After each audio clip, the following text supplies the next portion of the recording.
Hi, this is Mr. Coolis. These are video examples to show you how to do the worksheet today. This is over section 2.1, more examples. The worksheet is going to say, use a graphing utility to graph the quadratic function, find the x-intercepts of the graph and compare them with the solutions of the corresponding quadratic equation when f of x equals 0, and you got to do those problems. So I'm going to do these two problems that are similar to the ones on the worksheet, and you can see what it looks like. The first thing I'm going to do, I'm just going to run through a quick negative b over 2a to try to find the vertex. So I'm going to go negative b, negative 10 over 2 times the a value, which is negative 1. Negative 10 over negative 2 is positive 5.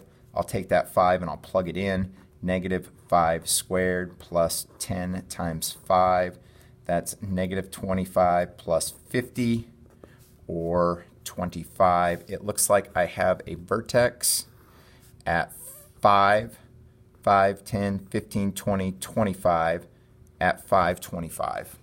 And with that negative sign, it's going to open down.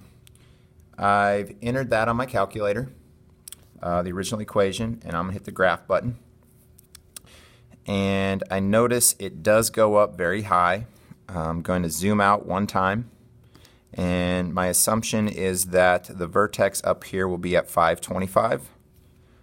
I can trace 5 and put the cursor at 525. So I'm pretty confident I have the right vertex. I notice the parabola opens down, and it comes down and it hits right here at 0. And it also hits over here. I'm going to zoom in on this point. It also comes back down and hits at that spot, which I think is about 10, an x value of about 10. Yep, y value of about 0, x value of about 10. So my equation hits there and there, hits in those two spots. So what I'm going to do now is I'm going to find the algebra to try to find the zeros. So I will take the function negative x squared plus 10x, set it equal to 0, and I'm going to do algebra 2 concepts now. I'll pull out a negative x. I'm left with x plus 10 equals 0. I'll set both factors equal to 0. And I get x is 0. X plus 10 equals 0. Second factor equal to 0. And I get x is negative 10.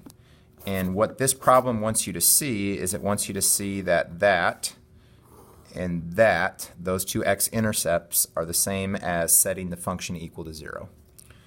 So let's do number 2. I'm going to skip the negative b over 2a, and I'm going to go right to the graph on this one. So I'm going to go 2x squared minus 7x minus 30. I'm going to zoom back to my standard screen. And, oh, there it is. It goes way down, and it goes way up. It looks like I have an intercept here at about negative 2.5, and an intercept here at 1, 2, 3, 4, 5, 6. So I'm going to draw that picture. I could have went through the negative b over 2a. I chose not to. It's going to come down. I don't even know how far down it goes, but then it's going to come back up here at 6. And the hope is that 2.5 negative and 1, 2, 3, 4, 5, 6, 6 positive is what I would get if I did this out algebraically. So let's do that. 2x squared minus 7x minus 30 equals 0. And you just did x-wing factoring, so I'm going to x-wing factor it. We'll see if we can get the right answers out. So, well, factors of 2 have to be 2 and 1. So I'll put a 2 there and a 1 there. Factors of negative 30, usually they're close to each other. Could use 3 and 10. We could use 1 and 30. It's probably 6 and 5, though. So one of them being negative because it's negative 30. So I'll try negative 6 and positive 5. Those two give me 10. Those two give me negative 6. That's positive 4. That's not my middle term. This was wrong. Let's try it again. Still 2 and 1. Let's switch the order. 5 and negative 6. Those two give me negative 12. Those two give me 5. Negative 7. That is my middle term. Factors into 2x plus 5. 1x minus 6. I will set 2x plus 5 equal to 0. 2x is negative 5, and x is negative 5 over 2. I'll set x minus 6 equal to 0, and I get x is 6.